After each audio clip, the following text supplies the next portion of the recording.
Voici mon témoignage.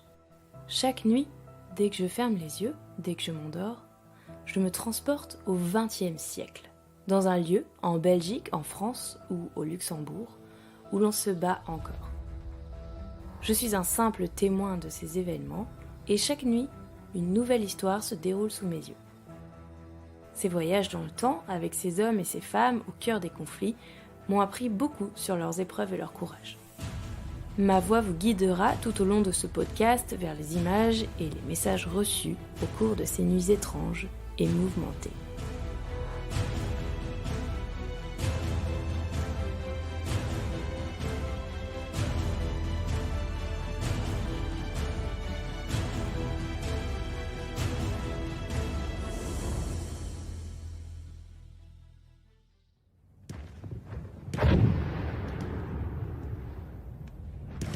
Des bruits éclatent à mes oreilles, comme de lointaines explosions.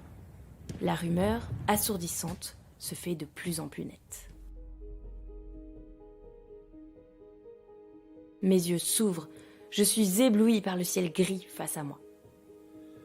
Je suis sur le dos étendu dans une boue froide, un trou profond. Il y a des explosions de tous les côtés. Le grondement ne cesse jamais et l'horizon brille en continu. Tout près de moi, il y a un soldat. Il est complètement perdu, recroquevillé au sol. Il tient contre lui un long fusil armé d'une baïonnette. Et il a l'air si jeune. Sa fine moustache est presque invisible. Elle contraste avec ses épais sourcils noirs. Son équipement est couvert de boue. Seul le haut de son manteau laisse apparaître le bleu ciel de sa tenue d'origine. Un autre soldat, un peu plus haut, lui ordonne de se relever. « Debout, soldat !» C'est sûrement un officier. Le soldat à côté de moi se relève immédiatement. Je l'imite alors que le sergent nous observe. Je sors difficilement de ce cratère boueux et une fois arrivé en haut, je suffoque. L'enfer se dresse devant moi.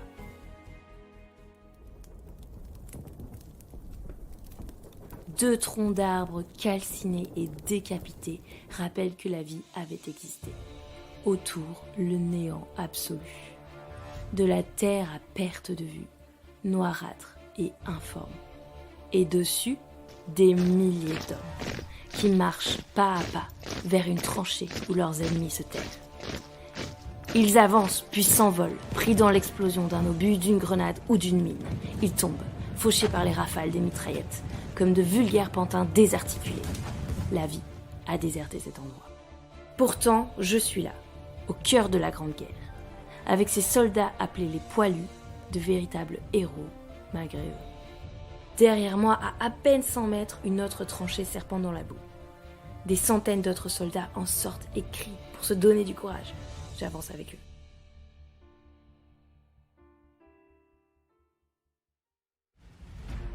Me voici dans la mêlée. Le ciel s'écroule littéralement autour de moi. Les bombes pleuvent et remuent la terre dans une terrible odeur de charnier. Un affreux coup de tonnerre traverse tout à coup mes oreilles. Un obus vient de se briser quelques mètres devant moi. Dans une lumière étincelante, un homme monte dans les airs. Il a les deux bras parfaitement tendus, mais ses jambes n'appartiennent déjà plus au reste de son corps. Son cri de douleur surpasse tous les autres bruits de la bataille. Il me glace le sang. Mais il faut continuer d'avancer. Les rafales des mitrailleuses se rapprochent. Derrière les barbelés, je distingue les visages de deux de nos ennemis. Ils sont tout aussi jeunes. Ils ont tout aussi peur. Je fixe leur arme, elle est pointée sur moi. Une tempête de balles s'en échappe. C'est fini, ma fin approche inexorablement. Une balle me traverse, puis une deuxième, et encore une autre. Mais je ne ressens rien. Je regarde mon ventre, je ne saigne même pas. Dans cette folie, j'en ai oublié que je ne participe pas vraiment à cette bataille, je suis juste un fantôme, un témoin, une voix pour que l'on se rappelle de ces hommes fauchés au plein cœur de la guerre. Autour de moi, tous les hommes sont tombés. Derrière, un homme suffoque, je m'accroupis près de lui. Ma main passe à travers la sienne lorsque j'essaye de la saisir. Il ne me voit même pas. Une petite plaque militaire en argent est accrochée à son cou. Victor Marel, matricule 1751, du 135e régiment d'infanterie. Il avait 21 ans. À sa gauche, Léopold Ambrassard, 28 ans. Alexandre Marceau, 40 ans. Fernand Bourdet, 19 ans. Et tant d'autres que l'histoire a oubliés. Un sifflet retentit. Les hommes encore debout se retournent. Les officiers leur ordonnent de se retrancher. C'est désormais dans l'autre sens qu'ils doivent éviter les obus et les tirs adverses. La bataille n'aura servi à rien. Des brancardiers, au péril de leur vie, tentent de ramener les blessés, trop nombreux. Ils ne pourront pas tous revenir. L'homme que j'avais vu dans le cratère est blessé à la jambe. Il réussit à se hisser sur un brancard et rentre vers la tranchée. Je le suis.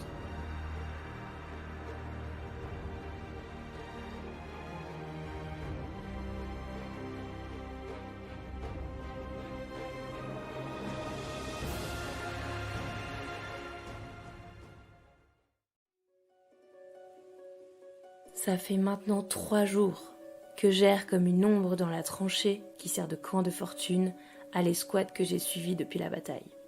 Ce matin, elle sera enfin relevée et pourra quitter le front pour quelques jours.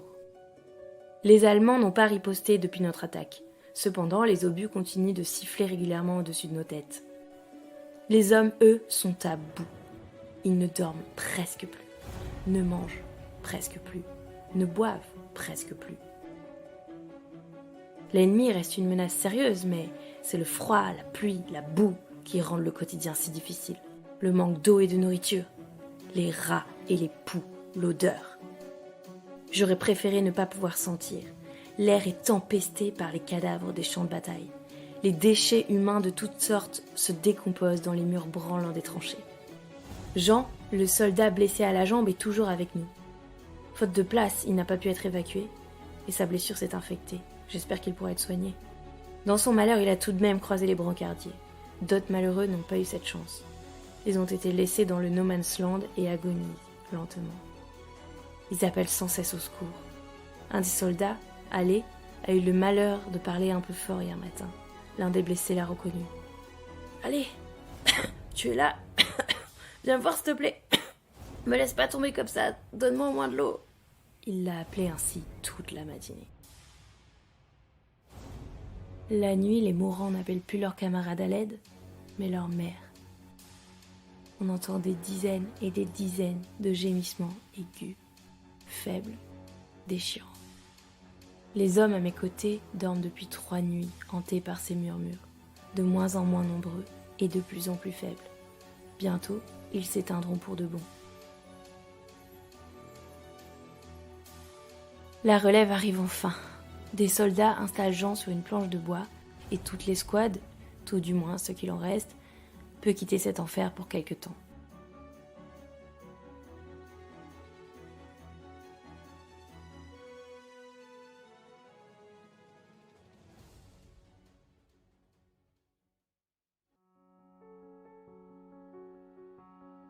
Je retrouve Jean dans un hôpital de l'arrière.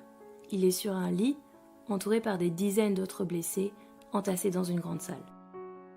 Autour d'eux, les infirmières s'activent comme elles le peuvent pour leur apporter des soins. Jean prend un bout de papier jauni et le pose sur ses genoux. Il commence à écrire.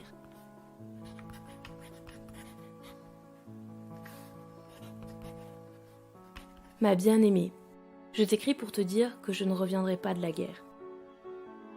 Il y a 3 jours, nos généraux nous ont ordonné d'attaquer. Ce fut une boucherie absolument inutile. J'ai été touchée à la jambe et ma blessure s'est infectée. Les médecins disent qu'il me reste peu de temps à vivre. J'ai vécu ces derniers jours à être prêt à chaque instant. Prêt à attaquer, prêt à tuer. Tuer, ceci est le maître mot de notre histoire. Ils nous répètent qu'il faut tuer pour survivre. Je dirais plutôt vivre pour tuer.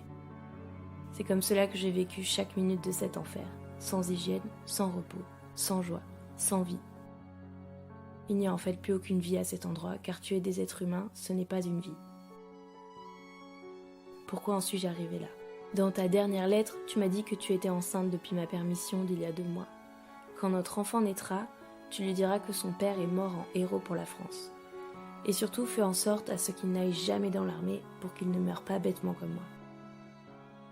Et toi, ma douce, je suis malheureux de te faire ces adieux sur un bout de papier. J'espère qu'on se reverra dans un autre monde. Je t'aimerai toujours. Ton Jean.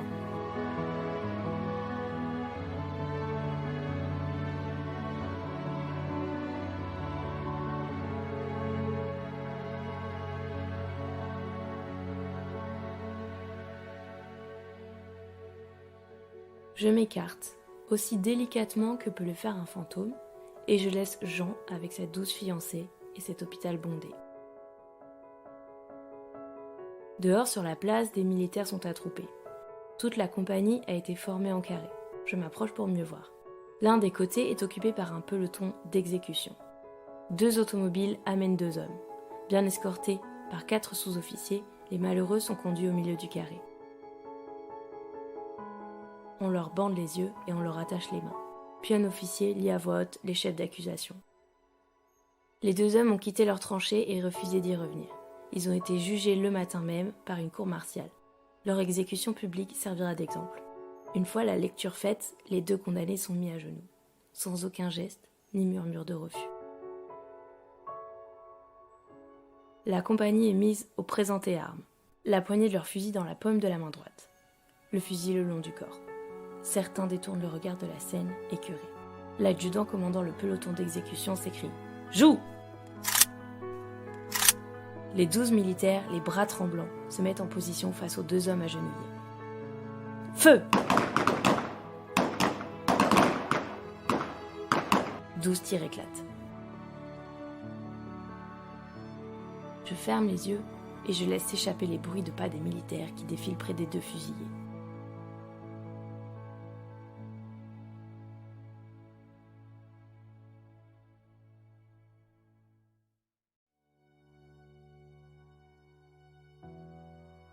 Lorsque je les rouvre, le cauchemar est derrière moi.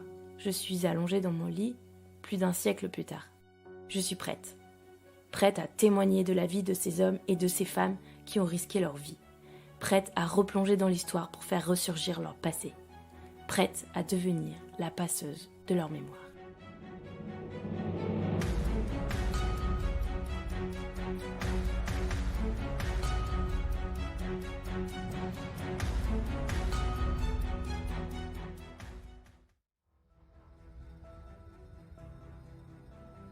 Cette histoire vous a touché? Alors il est temps de vous rendre sur le territoire de Land of Memory pour vous imprégner de cette aventure sur les lieux mêmes de son déroulement. L'itinéraire La vie dans les tranchées est à découvrir sur le site web landofmemory.eu pour visiter notamment les tranchées reconstituées de Chattancourt et de Baïonnette à Verdun.